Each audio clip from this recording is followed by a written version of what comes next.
2,82,00,000 মুসলমান ভোট আছে, তাদের 1.5 কোটি ভোট হুমায়ুন কবিরকে দিলে 90টা সিট পাবে। বেশি পায়তারা করলে 294টাই লড়বো। যে জিতবে যে হারবে কাউন্টিং এর দিনে বুঝে নেবে। আমার জোট অপশন খোলা থাকবে, আমি কোনো এমএলএ কে নেব না। নতুন করে নতুন সূর্য উঠবে বাংলায়। আপনার লড়াই তৃণমূল বিজেপি উভয়ের বিরুদ্ধে? উভয়ের বিরুদ্ধে। দেখে নেবেন, নাম জনতার পার্টি, বাংলার জনতার পার্টি হবে। কিংমেকার তো হবই। এমনও হতে পারে যে আমার পিছনে চলে যাবে শাসক দল, আমার পিছনে চলে যাবে বিজেপি দল। সোমবার নতুন দল ঘোষণা, তার আগে এভাবেই হুমায়ুন কবিরের চড়া সুর। গত 4 ডিসেম্বর হুমায়ুনকে দল থেকে সাসপেন্ড করে তৃণমূল।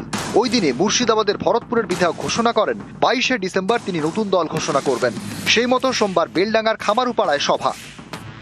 আমি মনে করেছি আমার সূচনাটা একটু রাজকীয় ভাবে হোক, আম পাবলিককে একটু ফ্রি হ্যান্ড দিয়ে। বহরমপুরে বাধা দিয়েছে তৃণমূল, আমার মনে হয় আরো আমার মঙ্গলই করেছে। আমি অনুমান করছি 4 লাখ লোক উপস্থিত হবে। আসামের বরপেটা থেকে কিছু মানুষ ফোন করেছিল, তারা লাক্সারি বাস ভাড়া করে সভাতে যাবে। লোগও হবে। আমি টেবিল আমার খুব পছন্দ, টেবিল রেখেছি, জোড়া গোলাপ ফুল রেখেছি।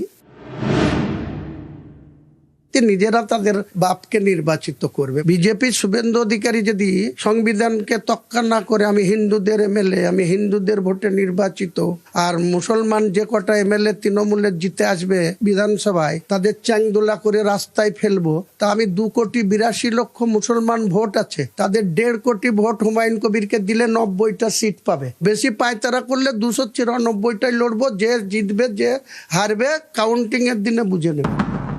ক্যামেরা অসিত দাসের সঙ্গে প্রণব বন্দ্যোপাধ্যায় এবং আবির ঘোষাল, নিউজ 18 বাংলা।